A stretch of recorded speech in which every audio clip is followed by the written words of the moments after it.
What's up? What's happening? It's been so long since I've done a Facebook Live with all of you, so thank you for tuning in. I appreciate it. Happy Tuesday, June 19th. A lot of stuff going on.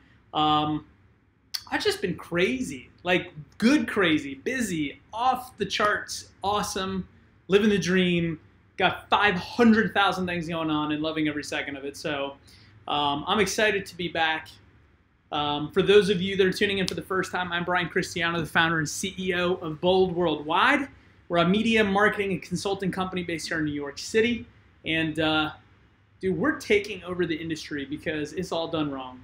The big shops, they don't get it. The small shops can't keep up. We're in that sweet spot. And before I jump into my topic for today, just a heads up. We are hiring like crazy, and a couple key positions that just went out on the wire today. Already getting bombarded with applicants, but figured I'd throw it out your way for everybody that listens and follows or happens to know anybody. Really looking for a senior, super brilliant digital marketer to oversee one of our teams. So if you know any amazing digital marketers, let me know. And on the other side, hiring a bunch of new people on the accounts team. One of our accounts teams, and looking for an amazing account supervisor or account director. So you know somebody that wants to leave the grind of the big agency, big corporate world that is on that slow iceberg where we know it's moving but we can't tell you which way, and wants to come over to the entrepreneurial side of life and take over the industry. Email Adam at boldworldwide.com. Adam at boldworldwide.com if that's you or you know somebody. So let's get into the topic today. Oh, it's a little shaky. Hang on. We really got a new setup here, so bear with me. My voice is a little out of it, little sinus thing, allergies going on, which it's all right. I feel good. Why? Well, first of all, I think almost everybody knows, but my wife, Allie, and I were having our first kid in October. And it's going to be a life-changing event, but all for the positive. We're like really honestly stoked about it. It's one of those things where it like doesn't totally feel real, at least for me yet, but I'm really excited, preparing for that. So that brings me to the topic. Why is everyone so negative? Okay, so what do I mean by why is everyone so negative, right? Because like, oh, it's so cool you're having a kid. Okay, and don't get me wrong, right? Since we've mentioned or announced or told people that we're having a kid, we've had tons of people that have been super supportive, very awesome, very gracious people, some good information, some good tips, which is cool because, you know, hey, first time having a kid, like other people have done it before, interested to get some tips, some tactics. However, on the flip side, there's been a lot of negativity. And here's the deal with that, though, is it's kind of under the mask of positivity or helpfulness. And oh my God, it's crazy. It is crazy. I don't know how many of you have had kids, but if you have, I'm curious to know if, like, when you said you're gonna have a kid, everybody's got an opinion, everybody tells you what you're doing wrong, everybody tells you the way that you gotta do it. All that stuff's fine. I can take all that with a grain of salt. But I'm gonna jump into, I wrote some of these down so I didn't forget them, because this is like fascinating for me. Fascinating, like from a psychological perspective, having a kid, running a business, being an entrepreneur, being somebody that never like, I just live in the positive mindset the vast majority of the time. I don't believe anything's impossible. So for me, this has been a really unique and interesting experience. I just wrote down a list of some things that I've heard from people, which I know for the most part are like coming from what they believe to be a good place. So I get it. but I'm going to call it all out. Like, why not? Because I think this is just the mentality of how people live their lives, and then they're confused as to why they don't get what they want or why others get what they want and they don't. So here's one of the first ones. I'm curious if anyone else who's had a kid has gotten this one. Wait till you have your kid, you're never going to sleep. Okay. Wait till you have your kid, you're never going to sleep. There's a few problems I have with that statement, right? And I swear to you, if I had $100 for every time that was said to me, we both would be at the $100 million mark by now. Like, for sure. No questions asked. So wait till you have your kid, you're never going to sleep again. Dude. All right, problem number one is I don't sleep as it is. So, like, what less sleep can I get? Like, dude, I'm up till 3 o'clock in the morning working, and I'm up at 5 o'clock in the morning working and traveling the world and, like, doing business and loving it. So, kid's going to sleep at some point during the day or night or whenever it decides to sleep. So, I'll be up with it, just like I'm up with work. Like, what? Okay, so like, that doesn't apply. Maybe it just doesn't apply to me. But here's the other problem I have with that. Why does everyone think that kids can't sleep? Like, I understand there's kids that are at college, there's kids that have trouble, or kids that can't sleep. Dude, here's the deal. And this is, I'm going to probably tee a lot of people off. Most people don't do any research. Most people just go, oh, you're going to have a kid, you're never going to sleep. That's what happened to me. That's what happens. Well, did you ever, like, decide to go, hey, what's the psychology of how a kid should sleep? Is there books? Is there research? Is there information on this to where kids who in the first couple of months started sleeping perfectly fine? Yes, there's tons of research. Yes, there's tons of psychological research. Tons of it. And guess what? Most of it doesn't stem from the United States, because here in the US, I think we just have this weird thing about how we all feel like, oh, well, it's just this bad thing is going to happen to you. Dude, it's not necessarily. And now, I'm not saying that there aren't kids that, and maybe I'm going to be, piping a different tune later, but I'm not saying there's not kids that, really, like, have trouble sleeping. Of course there is. Of course that's going to happen. Of course I'm going to have some nights that are sleepless. I already do. So what? Like, why is that the thing that people decide that they want to tell you, oh, wait till it gets hard?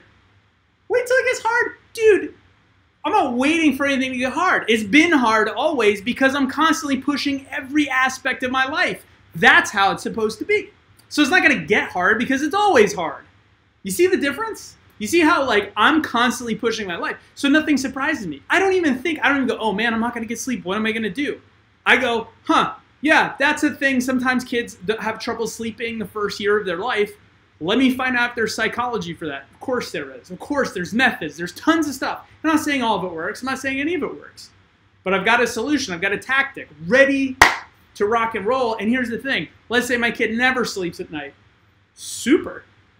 I'm going to be up at night, kid strapped, whatever I got to do, like, milk bottles, whatever, while I'm doing my other work, writing stuff down or not, or just walking around with a kid, and I'll go without sleep for a year. I've already gone without sleep for 18 years. What difference does it make? It's just the weirdest comment to me. And I've heard that from almost everyone. Wait till you can't sleep. Dude, I already don't sleep. Maybe you should sleep less. So then things like this happen in your life, and it's not surprising, and it's not hard. So that's the first one. That is the first one. I can't wait to read these comments. This is going to be amazing. Here's one that my wife gets really often, which is everybody always asks, oh, how are you feeling? How are you feeling? She feels freaking great. Dude, she's run 2 half marathons. She ran a 10K last weekend. She did a 5K like a month or two before. The baby has already run 2 half marathons, right? She feels great. And everyone goes, oh, well, you feel. She goes to Orange Theory. She goes and works out. She does she does cycling class. She does everything. I don't know if she's doing cycling class now. She's doing yoga in the park, dude. Okay, so here's the deal. So everybody goes, oh, well, you feel fine now, but wait until the second trimester, and then she's fine. She feels great. She ran another half marathon. Oh, well, you must really feel bad. No, I feel great. I feel fine. Feel best in my life, she says. Oh, we'll just wait till the third trimester. You say that now. Holy crap, people. What's the deal with, like, wait, well, it can't be good for you. You're going to have some problems later.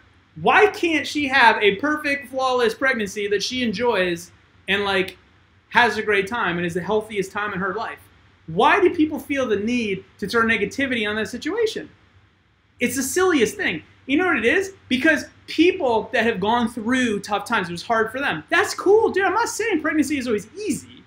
But if it's easy for someone, if my wife is enjoying it and she feels great and it's the best she's felt, why can't you be like, oh my God, congratulations. That's freaking fantastic. When's the next race you're going to do? Not nobody. Most people don't go that route because most people jump to the negative. Most people go, oh, well, you feel fine now, but just wait. Just wait for what? What, to have the kid? Like, what are you talking about? Wait till we don't sleep and it's terrible. Like, come on, guys. Like, it's the worst thing in the world, and I just don't get it. Because what starts to happen to people that don't have this mentality, to the people that have the average mentality, what happens to them is they then start going, oh, they start anticipating feeling bad. And then guess what happens? Oh my God, it manifests itself. Of course it does. That's how life works, right? When you're looking for something, it manifests itself. I can tell you for certain, the best example is, I have never in my entire life noticed baby strollers. Never in my entire life. Now that I know what baby strollers are in the brands, all I can see every day as I walk down the street, a million baby strollers. All I see is baby stroller brands, and I start asking people, I can't even believe I'm having these conversations. Like, oh, do you like the Cruise? No, oh, the Vista's better. It's crazy to me to be having these conversations, but now that my wife is pregnant, and now that I know this is something that I need to pay attention to, a baby stroller, all I do is see them everywhere. Every sidewalk, every person's pushing one, every husband, every wife, everybody has one. But I never saw them before. Why? Because I wasn't looking for them. But now that I'm looking for them, I see them everywhere. Guess what happens? It's the same thing with negativity. I feel great. Oh, but just wait until the third trimester, then you're going to feel like garbage. Well, if that's what you're thinking about, if that's what you're anticipating, if that is what's on your horizon of things that is in your mind that you're going to be paying attention to, guess what you start to see? Oh, I start to feel this pain. Oh, I start to see that this doesn't feel right because you're paying attention to it. It is absolutely no different than seeing the baby stroller because you're aware of it. Now, again, I'm not saying that pregnancy isn't hard. I'm not saying that some women have terrible, rough pregnancies, and that sucks. My wife is grateful. I am grateful she's having great pregnancies. She can run half marathons pregnant. She's a freaking badass. Because you know what else she's a badass in her head? Because she doesn't listen to that nonsense negativity. People go, oh, just wait until it gets hard. She's going, screw you. I'm not waiting for it to get hard. I'm just going to ignore your nonsense because that's it. When you don't have that tough mindset, when you're not a badass like my wife, guess what happens? You start to feel the pains. You start to worry about when is it going to start hurting. And guess what starts to happen? It starts to hurt. I'm not saying she's going to have a flawless pregnancy. Hopefully she does, right? Like, and I mean by that, like that she doesn't, doesn't hurt and doesn't, oh, you don't feel bad. But the indications are she's made it this far feeling freaking great and loving it. Why would it change? It might. And that's cool, and she'll address it then because she's a badass. She's the most badass person I know. But here's the deal. She's not looking for the negativity. She's not looking for the pain. I'm not looking for, oh, my baby's never going to sleep. I'm never going to sleep again. First of all, I don't sleep as it is. And second of all, if the baby doesn't sleep, guess what? I'm going to figure out how to get it to sleep, number one. And number two, if it can't for some reason, well, then I just go to plan B, which is deal with it.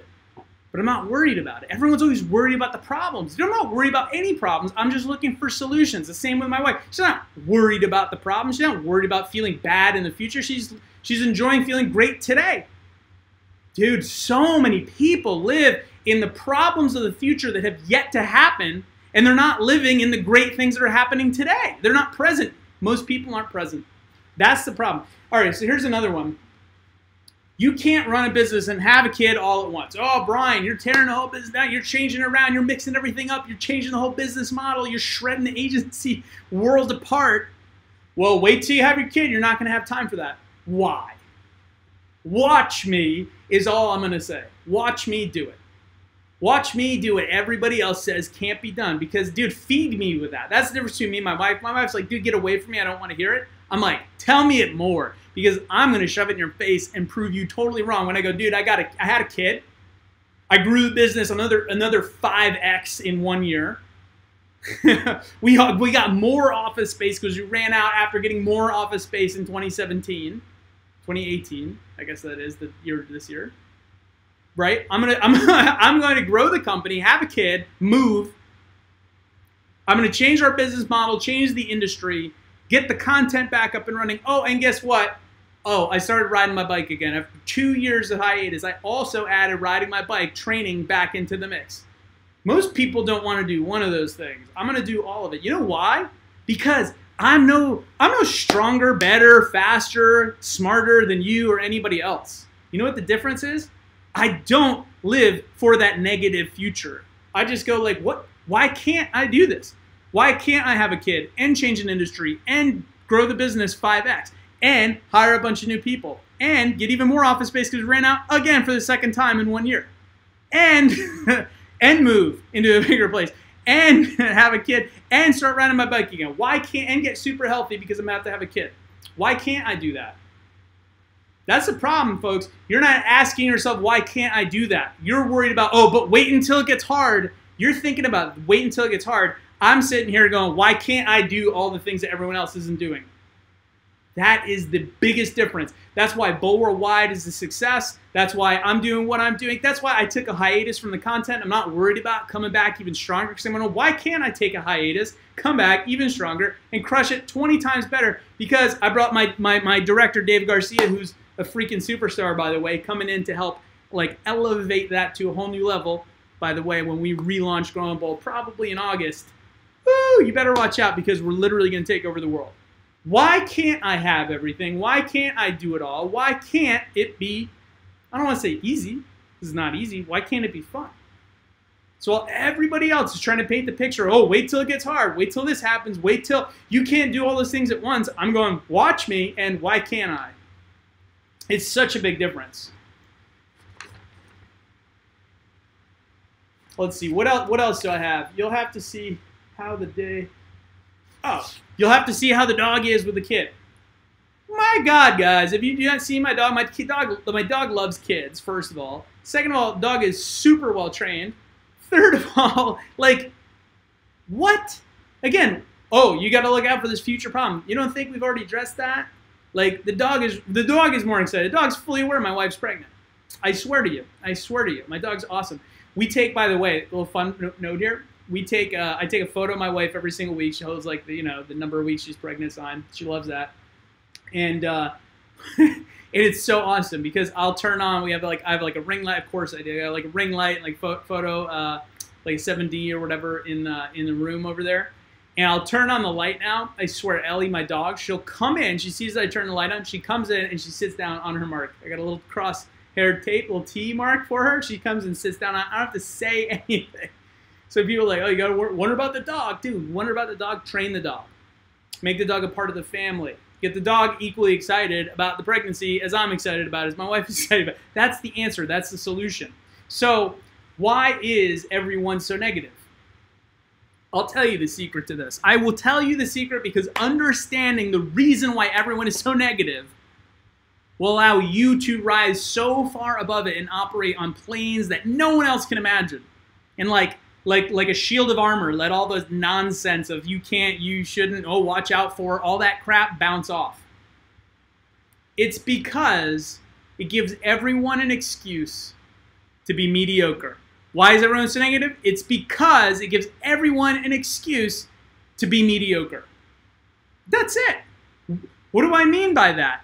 Well, when someone says, when someone says to you, oh, well, wait until it gets really hard when your baby doesn't sleep, you're not going to be able to work as hard as you are now. When someone says that to you, if you accept it, you've now given yourself the excuse for when you don't work as hard when you have the kid.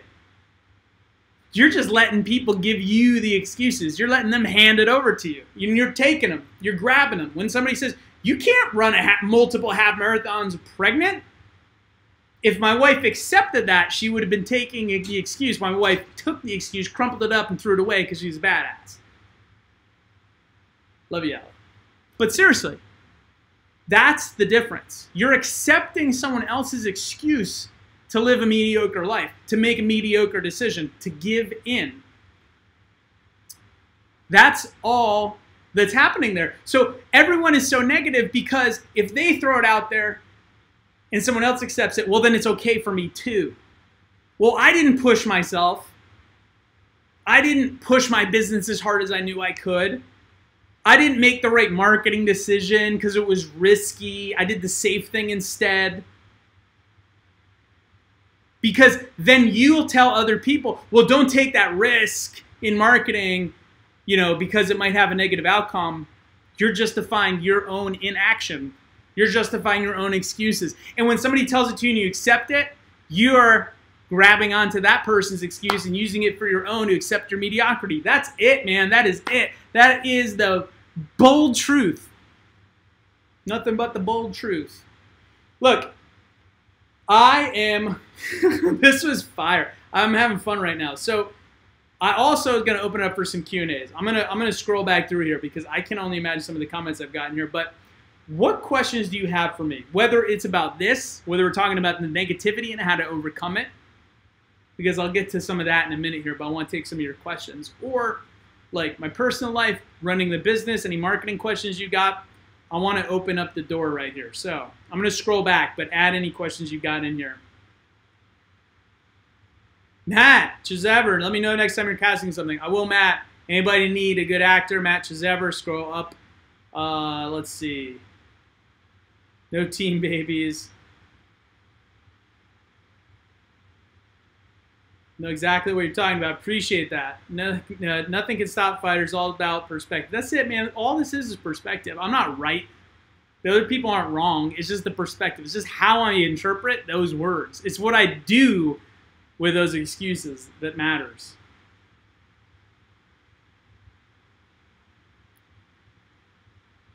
Jasmine, I think there's ability to share their battle stories and feel important, but it's also important to be positive, know why you have your own story with your family. As a husband, do what you can to shelter your wife from negative birth stories. I never understand why people would tell my wife how horrible their birth was.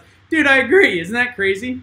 Jameson, not Jasmine. Sorry, man. Jameson. Yeah, it's so weird. Like, why are you sharing the negative stories? I don't want your negativity. I'm sorry that it was tough for you. And there's a way to present tough stories of like, hey, like, look out for this. This is something you might want to consider. There's a different way, but most people just jump right into, oh, it's going to be hard because this was bad for me.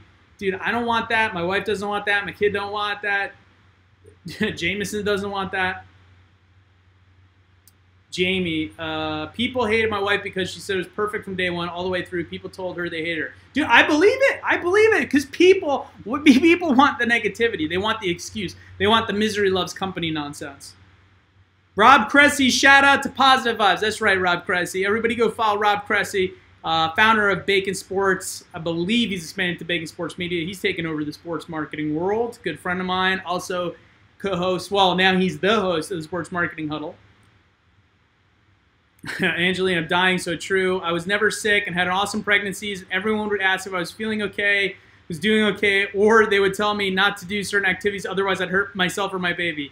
Angela, oh my God, right? Crazy. Same thing. My wife's like, I feel great. What's the problem? And like, you know, obviously, you can go run. If you shouldn't go and run a half marathon for the first time pregnant, but if that's what you've done and are physically fit and able to do it and you feel fine, you're more than able to do it. Like, people think that because you get pregnant, like, oh, life ends, you can't do anything. It's super not true. Let's see. Ding, ding, ding, win, win, win. Love it, love it. All right, let's get into some of these questions. Shout out from Tucson. Daniel, what's going on? Thank you. Working and watching. Much love, Brian. Antonio, thank you very much. Thank you very much. Christopher Baker is in the house. What's up, Chris Baker? Cool. What other questions you got? Business, life, marketing, whatever you got, I'm going to throw it in. While you throw some questions in there, I'm going to, I'm going to talk a little bit about getting over the negativity, right? Like, how do you not accept it? Like, how can people say to me, like, dude, wait till it gets hard. Wait till you're not sleeping. How do I, like, let that bounce off? And actually, even better, how do I let that fuel me? Because, again, when people tell me, oh, you can't do this, you can't run a business, grow at 5x, move off spaces twice, move personally once, have a kid, and start riding your bike again, and start your content up again, all in the same year. You can't do that much. Why?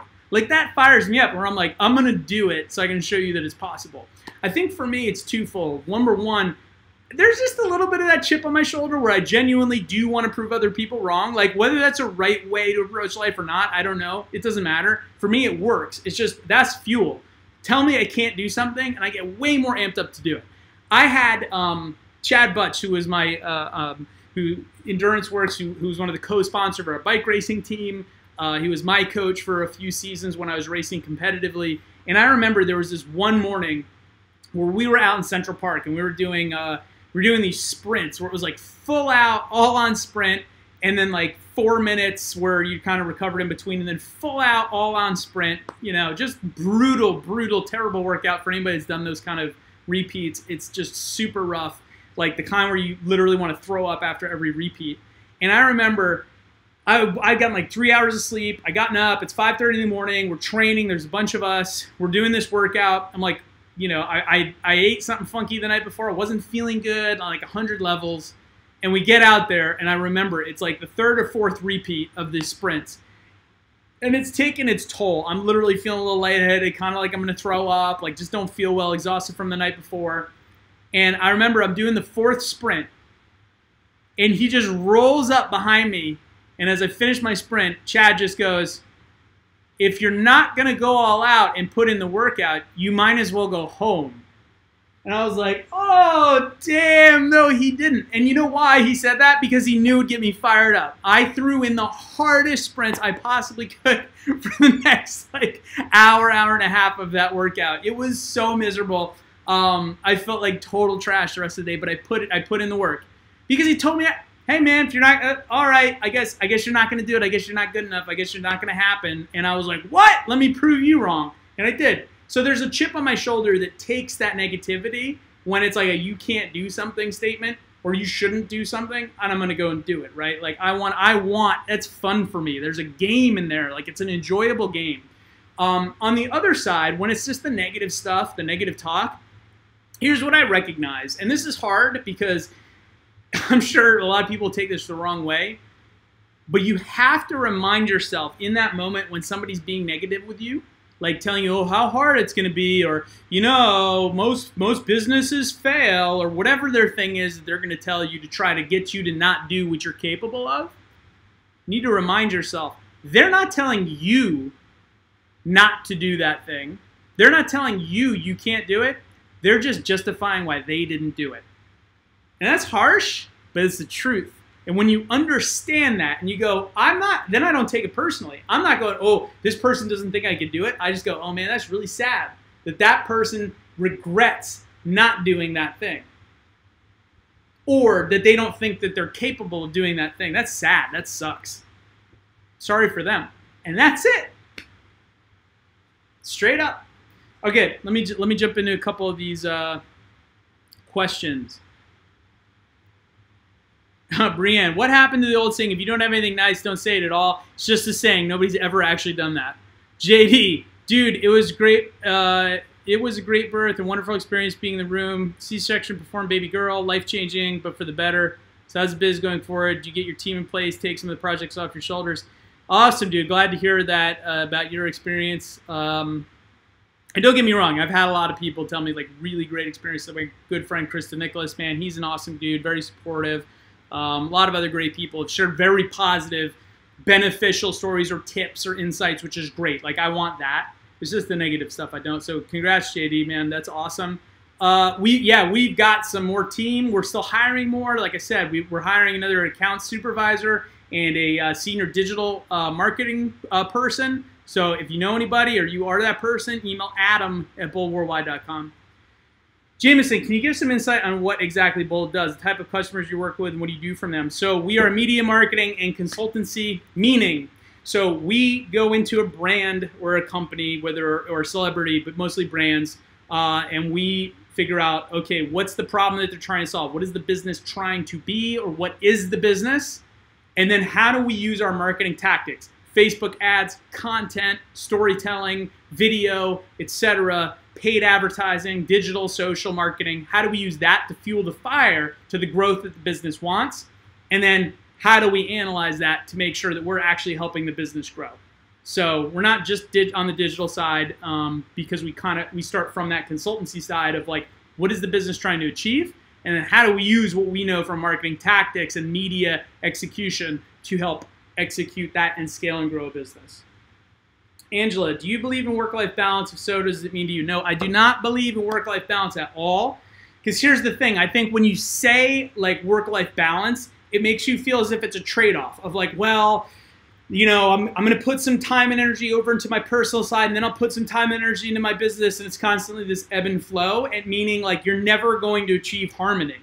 It's just, that's like, to me, a garbage way to try to achieve it, like an enjoyable life. And so for me, I don't believe in balance. What I believe in is building a life in where all of the things that you do connect together in some way, right? So like my wife and I were very much on the same page with like what we do in the recent, 6 months or so. You even started to do some content and things together. So like we're working, but we both love what we're doing. So we're in the same place at the same time. Like we love taking our dog out. Like we're doing so there's ways to intertwine all of your life, which then just makes it really exciting. And then the other part is you're going to have moments in your life where you go 110% in on one thing and everything else suffers. And that's just the way it is. And when people tell you that like, oh, but you need to try to balance it out. No, because if you ever put 20% of your energy into 5 things, how well do all 5 of those things work? Pretty mediocre. But what if you took 100% of your energy and put it into one of those things? You'd kill it. So it's okay, not always, but it's okay from time to time to go in, kill this thing, then move on to the next thing and kill it. And so for me, it's not balanced. It's just about where am I putting my focus and where does that need to be so that I can achieve what I need to achieve. Let's see. You're a Cat 2 bike racer. Cool. Thanks, man. Well, Cat 3, but I raced some Cat 1, 2, 3s. I won a few, by the way. I won a few races. All right, Angela, my husband and I are business owners and always feel struggle between finding balance. May look at it the wrong light. Yeah, no, so anyway, so I just kind of said it there, but basically, like, you guys want to look at, like, how can you intertwine what you do on a personal side and the business side? So then it's all just, you're just living your life. And it's not always 100% possible, but if you can do that as much as you can, great. If you can't, that's okay. And if that's the case, what you want to do, again, is you just need to decide, like, when am I going to go all in on this piece? And it might be for a day, for a week, for an hour, for a month, for a year. Like, just go all in for certain periods of times, like little sprint workouts. All right. Don, what do you recommend as your first step to scaling your agency? We systematize everything we can, but are looking to bring in A-game paid social contractor to help a few new clients, but don't know how to kick that off. You just got to get really clear on what you are trying to achieve. What do you want to achieve? Who do you need to achieve that? Who do you need to be to achieve that? Do you have the right people on board or not? Be honest with yourself. Are you being the leader that you need to be? Be honest with yourself. Get just super clear with what you're trying to accomplish. The rest is just tactics, man. Fred Ward is watching. Fred Ward is the man. What's up, my man? It's a mind game. Elizabeth, here's one. What do you do when there's always one person in a meeting and that is negative to one specific person in the group, passive-aggressive, literally every time? Have a candid conversation directly with them. That's it. Excuse me, so-and-so, Jimmy. You know what? I see that you're being negative. This is affecting the group or myself in this way. I really need you to get on board and aligned with what we're all trying to achieve here. And then if Jimmy can't get on board, he needs to get his ass out. I see my cap. Yes. Look at that. Look at the cap. Smiley. I got to get you one of these. Also, by the way, I've got a few that need to go out to some of the people who shared it on social media, so thank you for that. How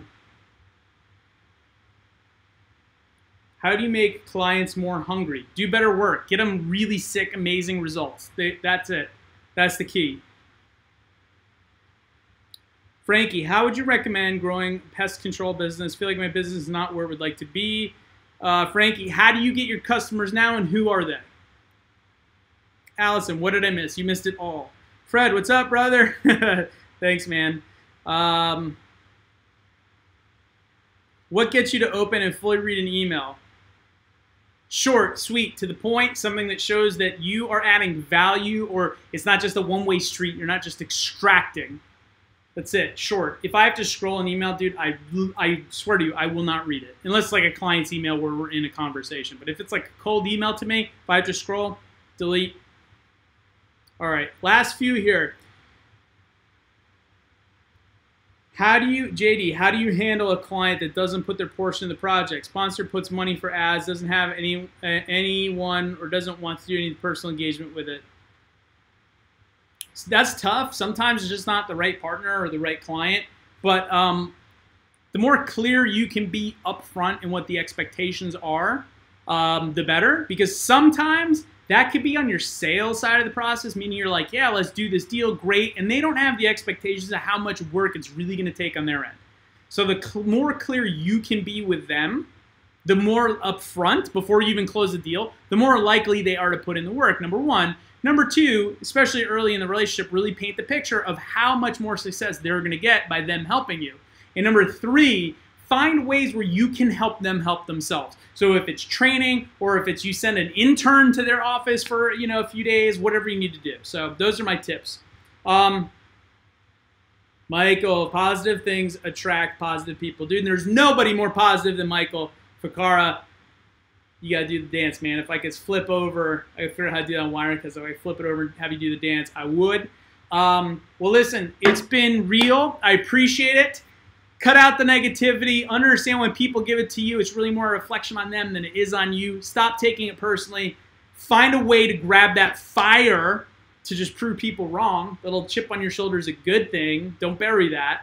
Read Attack Athletics book by... oh my God, I'm gonna blank on his name. How can I blank on his name? Somebody give it to me. Relentless by Tim Grover. Read that book.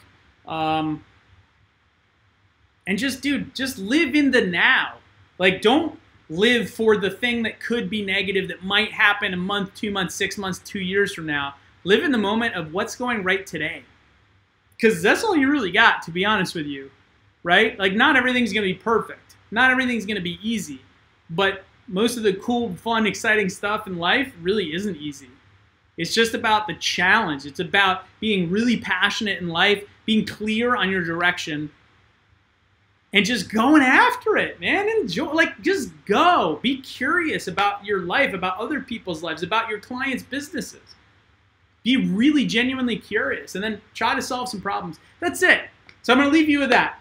Cut out the negativity. That's why everybody's negative, because they're using it as an excuse to accept mediocre for themselves. Don't do that for yourself. Get out there. Be bold. I'm Cristiano. Thanks again. It's so good to be back. I appreciate you.